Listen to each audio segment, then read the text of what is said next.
Southwest plane nearly collides with a small Cessna at San Diego International Airport and is now prompting an investigation by the feds. A preliminary report shows an air traffic controller cleared that Cessna to land on a certain runway, even though a Southwest Airlines flight had already been told to taxi onto that same runway before takeoff.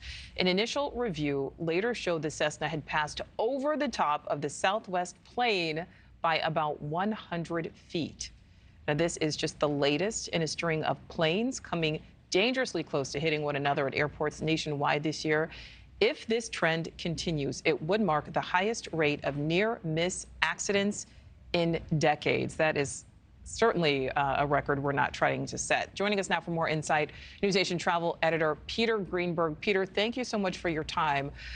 The details of this certainly disturbing. Yet another close call, 6 runway incursion events this year alone. Those are being investigated by the NTSB. What is happening? Why is this happening? Well, first of all, we have to use the right wording here. They're not near misses, they're near collisions. And the reason why they're happening, a combination of reasons that could possibly be avoided. Number one, airlines have been overscheduling their flights. That's why you have so much gridlock at the airports, either planes landing or trying to leave. Second of all, it's runway capacity. There's not a runway in the world from San Diego to Sicily that can accommodate more than 23 takeoffs in an hour. When you surprise there's like 2.5 minutes of separation between flights.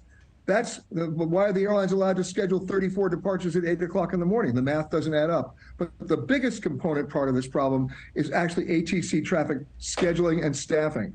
Right now, the 3 of the 4 major air traffic control centers in America are below their 85% staffing threshold.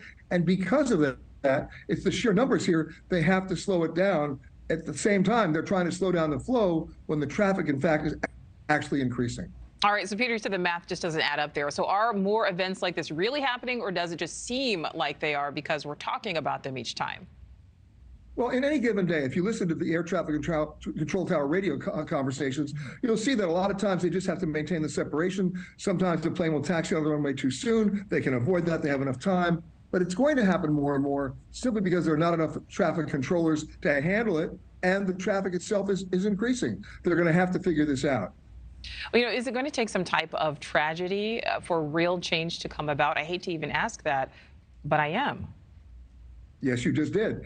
Well, you know what? The FAA launching an investigation into something they've known about for 20 years doesn't give a lot of people comfort. They may have to do an outside agency do an audit to figure out what needs to be done. But if you don't have enough air traffic controllers to handle the traffic, why would you allow the traffic to increase? This cannot be the wild, wild west without a sheriff. Somebody needs to come in here and set reasonable limits so that the air traffic controllers who are already arguably overworked don't lose the plot. All right, well, Peter, you are NewsNation's travel editor. You are the expert here. How concerned should travelers be?